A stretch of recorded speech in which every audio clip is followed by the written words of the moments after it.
Good evening, my fellow Americans. Over the past few weeks, officials in each state, commonwealth, and district, without regard to party or political preference, have certified the winning candidates. Today, a member of the Electoral College, representing the certified winner, cast their votes for President and Vice President of the United States in an act just as old as our nation itself. And once again, in America, the rule of law, our Constitution, and the will of the people prevailed. Our democracy pushed, tested, threatened, proved to be resilient, true, and strong. The Electoral College votes, which occurred today, reflect the fact that even in the face of a public health crisis unlike anything we've experienced in our lifetimes, the people voted. They voted in record numbers. More Americans voted this year than have ever voted in the history of the United States of America.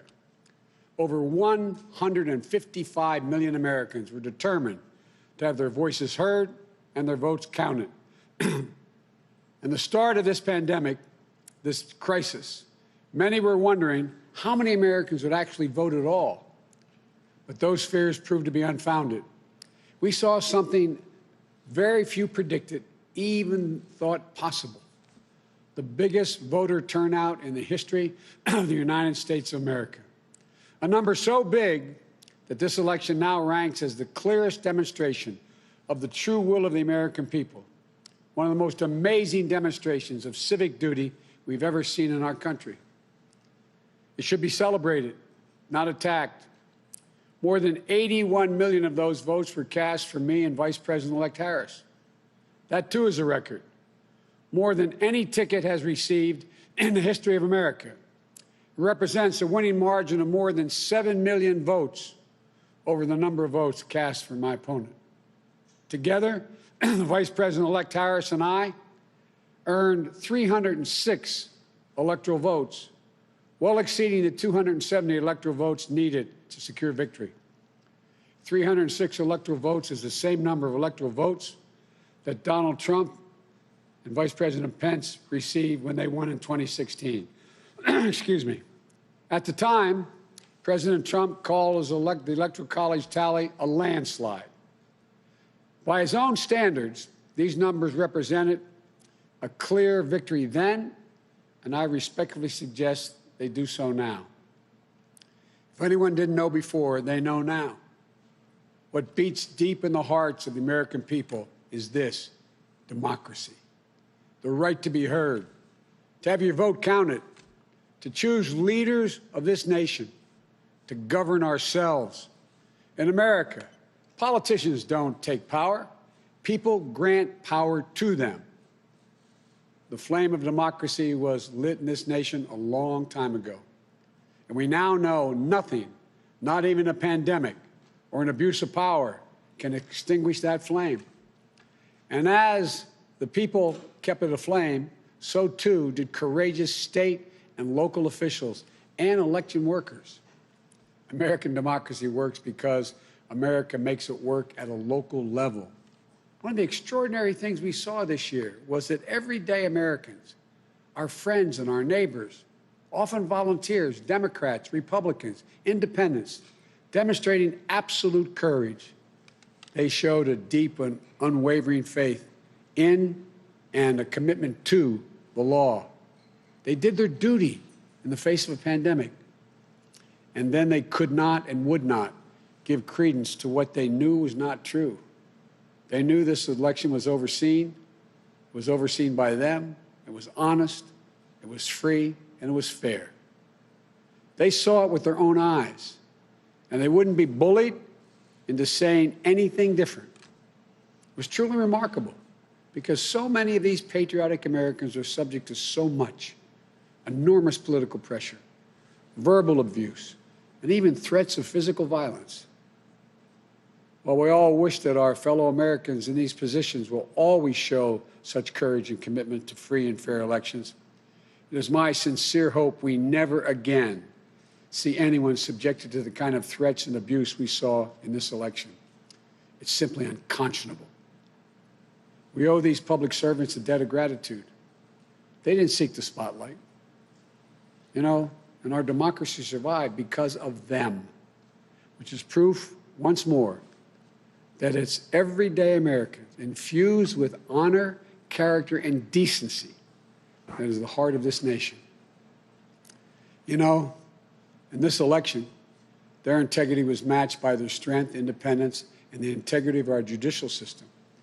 In America, when questions are raised about the legitimacy of any election, those questions are resolved through the legal processes. And that's precisely what happened here. The Trump campaign brought dozens and dozens and dozens of legal challenges to test the result. They were heard again and again. And each of the times they were heard, they were found to be without merit. Time and again, President Trump's lawyers presented arguments to state officials, state legislatures, state and federal courts, and ultimately to the United States Supreme Court twice.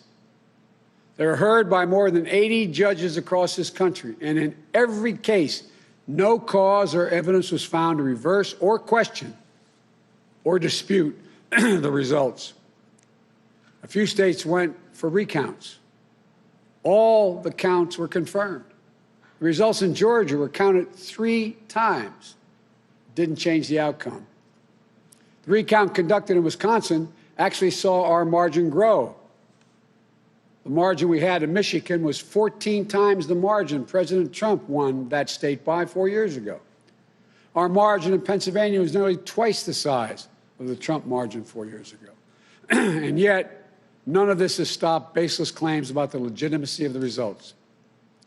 Even more stunning, 17 Republican attorneys general and 126 Republican members of the Congress actually signed on to a lawsuit filed by the state of Texas.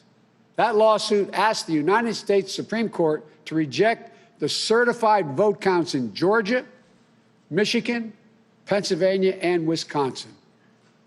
This legal maneuver was an effort by elected officials and one group of states to try to get the Supreme Court to wipe out the votes of more than 20 million Americans in other states, and to hand the presidency to a candidate who lost the Electoral College, lost the popular vote, and lost each and every one of the states whose votes they were trying to reverse. It's a position so extreme, we've never seen it before. A position that refused to respect the will of the people, refused to respect the rule of law, and refused to honor our Constitution. Thankfully, a unanimous Supreme Court immediately and completely rejected this effort. The court sent a clear signal to President Trump that there would be no part of an unprecedented assault on our democracy. Every single avenue was made available to President Trump to contest the results. He took full advantage of each and every one of those avenues. President Trump was denied no course of action he wanted to take. He took his case to Republican governors and Republican Secretary of State, as he criticized many of them, to Republican state legislatures, to Republican-appointed judges at every level. And in a case decided after the Supreme Court's latest rejection, a judge appointed by President Trump wrote, quote, "This court has allowed the plaintiff the chance to make his case, and he has lost on the merits," end of quote. Lost on the merits. Even President Trump's own cybersecurity chief, overseeing our elections, said it was the most secure election in American history, and summarily was let go. Let me say it again. His own cybersecurity chief, overseeing this election, said it was the most secure in American history. Respecting the will of the people is at the heart of our democracy, even when we find those results hard to accept. But that's the obligation of those who've taken on a sworn duty to uphold the Constitution. 4 years ago, when I was a sitting vice president of the United States, it was my responsibility to announce the tally of the Electoral College votes in the joint session of Congress that voted to elect Donald Trump. I did my job. And I'm pleased, but not surprised, by the number of my former Republican colleagues in the Senate who have acknowledged already the results of the Electoral College. I thank them. And I'm convinced we can work together for the good of the nation on many subjects. That's the duty owed to the people, to our Constitution, to our history. You know, in this battle for the soul of America, democracy prevailed. We, the people, voted. Faith in our institutions held. The integrity of our elections remains intact. And now it's time to turn the page, as we've done throughout our history, to unite, to heal. As I said in this campaign, I will be president for all Americans. I'll work just as hard for those of you who didn't vote for me as I will for those who did. There's urgent work in front of us. Getting this pandemic under control and getting the nation vaccinated against this virus. Delivering immediate economic help so badly needed by so many Americans who are hurting today. And then building our economy back better than it ever was. In doing so, we need to work together to give each other a chance to lower the temperature. And most of all, we need to stand in solidarity as fellow Americans, to see each other, our pains, our struggles, our hopes, and our dreams. We're a great nation. We're good people. We may come from different places, hold different beliefs, but we share in common a love for this country, a belief in its limitless possibilities. For we, the United States of America, has always set the example for the world for a peaceful transition of power. We'll do so again. I know the task before us won't be easy. It's tempered by the pain so many of us are feeling. Today, our nation passed a grim milestone, 300,000 deaths due to this COVID virus. My heart goes out to each of you in this dark winter of the pandemic, about to spend the holidays and the new year with a black hole in your hearts, without the ones you loved at your side. My heart goes out to all of you who have fallen in hard times through no fault of your own, unable to sleep at night, staring at the ceiling, and weighed down by the worry of what tomorrow will bring for you, and equally important for your family.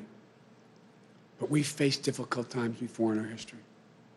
I know we'll get through this one, but together. That's how we get through it, together.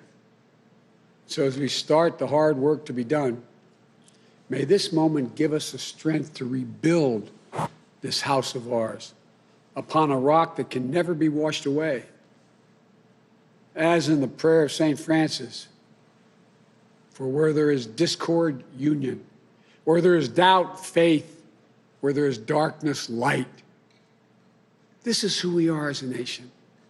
This is the America we love.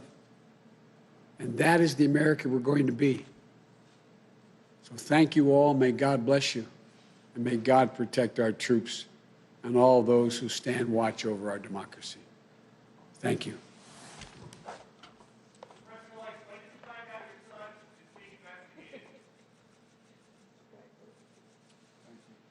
Thanks for the congratulations. Appreciate it. Thank you.